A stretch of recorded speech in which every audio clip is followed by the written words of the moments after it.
DK Shivakumar nut Bolt ವಿಚಾರಕ್ಕೆ ಸಂಬಂಧಪಟ್ಟ ಹಾಗೆ ಸಾಹೇಬ್ರು ಎಂದು ಉಲ್ಟಾ ಹೊಡೆದ ಪದ್ಮಾವತಿ. ಸಾಹೇಬ್ರು ಎಂದ ನಟಿ ಈಗ ಡಿಕೆಗೆ ಉಲ್ಟಾ ಹೊಡೆದಿದ್ದಾರೆ.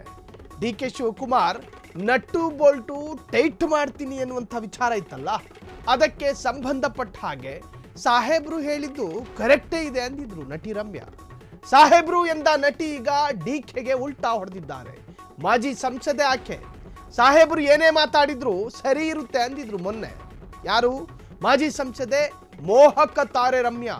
ಈಗ ಡಿಕೆಶಿ ಹಾಗೆ ಮಾತಾಡಿರೋದು ಸರಿಯಲ್ಲ ಎಂದ ರಮ್ಯಾ. ಬೆದರಿಸೋದು ಸರಿಯಲ್ಲ ಎಂದ ರಮ್ಯಾ. ಥ್ರೆಟ್. ಬೆದರಿಸೋದು ಅಂದ್ರೆ ಥ್ರೆಟ್. ಡಿಕೆಶಿ ಅವರ ಮಾತು ಜನರಿಗೆ ಇಷ್ಟ ಆಗಿಲ್ಲ. ಮೊನ್ನೆ ಏನಾಗಿದ್ದು?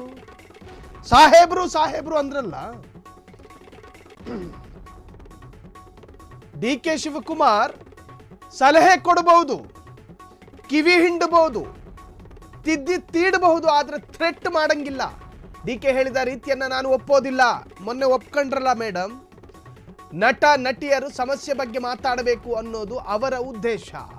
ಆದರೆ ರಮ್ಯಾ ಈ ಹೇಳಿಕೆ ಜನರು ರಮ್ಯಾ ಉಲ್ಟಾ ಹೊಡೆದ್ರು ಎನ್ನುತ್ತಿದ್ದಾರೆ. ಮೊನ್ನೆ ಡಿಕೆ ಶಿವಕುಮಾರ್ ಸರ್ಕಾರದ ಕಾರ್ಯಕ್ರಮಕ್ಕೆ ಸ್ಪಂದನೆ ಕೊಡದೇ ಇರತಕ್ಕಂತಹ ನಟ ನಟಿಯರ ನೆಟ್ಟು ಬೋಲ್ಟು ಲೂಸು ಟೈಟು ಮಾಡೋದಕ್ಕೂ ಗೊತ್ತಿದೆ ನನಗೆ ಅಂತ ಹೇಳಿದ್ರು.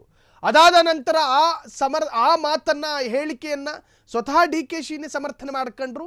ಅದಾದ ಮೇಲೆ ಸಾಧು ಕೋಕಿಲ, ಒಬ್ಬ ಖ್ಯಾತ ಹಾಸ್ಯ ನಟ, ಆತ ಸಿನಿಮಾ ಅಕಾಡೆಮಿ ಅಧ್ಯಕ್ಷ ಕೂಡ ಹೌದು, ಆತನೂ ಕೂಡ ಡಿಕೆಶಿ ಅವರ ಮಾತನ್ನು ಸಮರ್ಥನೆ ಮಾಡ್ಕೊಂಡ್ರು. ಅದಾದ ನಂತರ ನಟಿ ರಮ್ಯಾ ಕೆಮ್ಕಂಡೆ ಸಾಹೇಬ್ರು ಅಂತ ಹೇಳ್ತಿದ್ರು.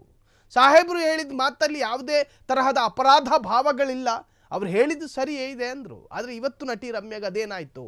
ಅವತ್ತಿದ್ದ ಕೆಮ್ಮು ಇವತ್ತು ವಾಸಿ ಆಯಿತು ಗೊತ್ತಿಲ್ಲ. ಉಲ್ಟಾ ಹೊಡೆದಿದ್ದಾರೆ, ವರ್ಷನ್ ಬದಲಾಯಿಸ್ಕೊಂಡಿದ್ದಾರೆ. ಡಿಕೆ ಶಿವಕುಮಾರ್ ಅವರೇ ಹಾಗೆಲ್ಲ ಹೇಳೋದು ಸರಿಯಲ್ಲ, ನೀವು ಥ್ರೆಟ್ ಮಾಡ್ದಂಗಿದೆ, ನೀವು ಸಲಹೆ ಕೊಡ್ಬೋದು, ಥ್ರೆಟ್ ಮಾಡೋಂಗಿಲ್ಲ ಅಂತ ಹೇಳಿ ಮೋಹಕ ತಾರೆ ನಟಿ ರಮ್ಯಾ ಹೇಳಿಕೆಯನ್ನ ಬದಲಾಯಿಸಿದ್ದಾರೆ.